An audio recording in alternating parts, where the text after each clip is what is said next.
आप देखो, हम सब बचपन में एक कहावत सुनी है कि अगर आपने दूसरे के लिए गड्ढा खोदा है तो आप उस गड्ढे में खुद ही गिरते हो। कहने का मतलब है कि कभी भी दूसरे को नुकसान करने के बारे में मत सोचो। अगर आप दूसरे को नुकसान करने के बारे में सोचते हो तो आप ही का सबसे पहले नुकसान होता है। देखो, ये जो छोटी सी बातें हमें जीवन की कितनी बड़ी शिक्षा देता है।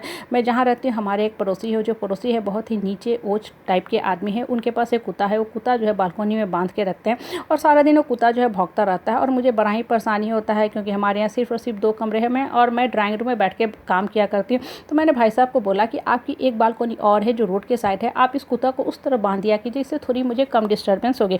देखो, वो है बहुत नीच स्निकी आदमी। उन्होंने मुझे तंग करने के लिए क्या किया कि उस कुत्ता को बालकोनी से लाके अपने ड्राइंग रूम में बांध दिया और अपने ड्राइंग रूम के दरवाजे को खुला छोड़ दिया, ताकि वो कुत्ता सारा दिन भौंकता रहे, मुझे और परेशान करता रहे। तो हुआ क्या कि मैं तो उनसे मुँह लगाने से गई, क्योंकि इस तरह के लोगों से अगर मुँह लगाओगे तो आप ही का नुकसान होता है।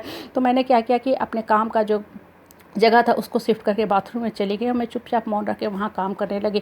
लेकिन देखो, कर्म से तो आप भाग नहीं सकते। कर्म का तो फल आपको भुगतना ही भुगतना है। उन्होंने मुझे तंग करने की कोशिश की। रिटर्न में उनको क्या मिला, एक दिन 2 बजे रात की बात है, उनके घर में बहुत शोर सपाटा, जोर जोर से बोलने की आवाज़ आ रही थी। तो मैंने सोचा कि शायद इनके घर का कुछ पर्सनल पारिवारिक मामला है, ये लोग आपस में कन्फ्लिक्ट कर रहे हैं, आर्गूमेंट कर रहे हैं, झगड़ा लड़ाई कर रहे हैं। नेक्स्ट जब मैं उठी तो मुझे क्या पता चल रहा है कि इनका कुत्ता जो है इन भाई साहब के ही पैर के घुटने में जाके इनको रात में 2 बजे काट दिया, जिसके चलते इनके घर में झगड़ा लड़ाई हो रहा था।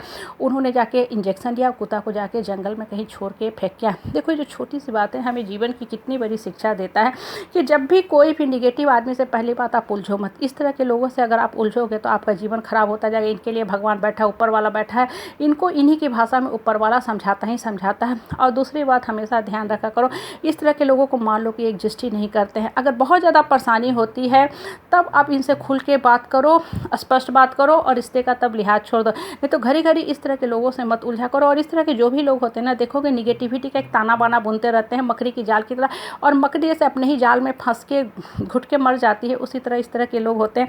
इसलिए जिस समाज में, परिवार में, परिवेश में रहते हैं, आपको इस तरह के लोग मिलने हैं। और 99% लोग ऐसे ही होते हैं जो घड़ी घड़ी आपको आएंगे, रुलाएंगे, डराएंगे, धमकाएंगे, सफोकेशन, सप्रेशन, फ्रस्ट्रेशन में डालते जाएंगे, आपका जीवन दुभर करेंगे। क्योंकि इस तरह के जो भी लोग होते हैं, इनके माइंड में सिर्फ और सिर्फ डिस्ट्रक्टिव थॉट्स ही चलता रहता है। हमेशा दूसरों के बारे में गलत बात बोलेंगे, अनुमान ज्ञान गलत लगाते रहेंगे, आपके बारे में गलत गलत बातें फैलाते चलेंगे, यहाँ वहाँ बात करते चलेंगे। और सबसे इंपॉर्टेंट, इतने दबंग और निकृष्ट प्रवृत्ति के लोग होते हैं कि भरी महफिल में भी आपका बुलिज्म करने में पीछे नहीं हटेंगे। मतलब भरी महफिल में भी आप ही को नीचा दिखा देंगे कि आप कैसे हो। देखो, एक चीज़ हमेशा मान के चलो कि अपने आप को आकाश की तरह ऊंचा समझो, आकाश की तरह ऊपर उठाने की कोशिश करो। जैसे जैसे आप ऊपर उठते जाओगे, इस तरह के लो लेवल के लोगों से ना हमेशा आपका पीछा छूटता जाएगा।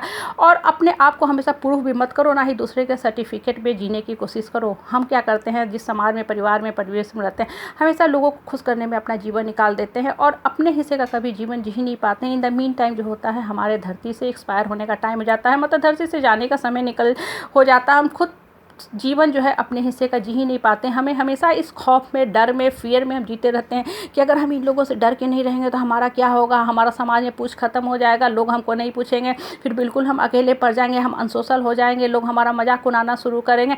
इन द मीन टाइम होता क्या है कि हम ऐसे लोगों को हमेशा सह देते जाते हैं कि आप आओ, हमको रुलाओ, डराओ, धमकाओ, और इन द मीन टाइम इस तरह के लोगों का मन हमेशा बढ़ता जाता है। इसलिए अपनी एक सशक्त, स्ट्रांग, रॉयल इमेज बनाओ, अपने आप को मजबूत करो। और देखो, स्कूलों में भी जब बच्चे पढ़ते हैं ना, एक बच्चा 95% लाता है, उसकी कॉपी जब दूसरे बच्चे के पास जाती है जो सिर्फ और सिर्फ 50% लाता है, वो क्या 95-98% लाने वाले बच्चे की कॉपी चेक कर सकता है? वो तो कुछ भी नहीं चेक कर पाएगा, क्योंकि उसको नॉलेज ही नहीं है। कहने का मतलब है कि अगर आपका मानसिक स्तर जो है 95-98% का है, आप ऊपर उठने वाले मानसिकता के हो, तो ये जो छोटे प्रवृत्ति के लोग होते हैं ना, इनसे ज़्यादा बात भी मत करो। नहीं तो होगा क्या कि आपका भी मानसिक स्तर गिरता जाएगा। और एक चीज़ हमेशा मान के चलो कि धरती पर जो इंसान अच्छा होता है ना, उसको कष्ट झेलना ही झेलना पड़ता है। यहाँ श्री कृष्ण भी आके बदनाम हो गए, पूरे महाभारत के युद्ध के लिए उन्हीं को जिम्मेवार ठहराया गया।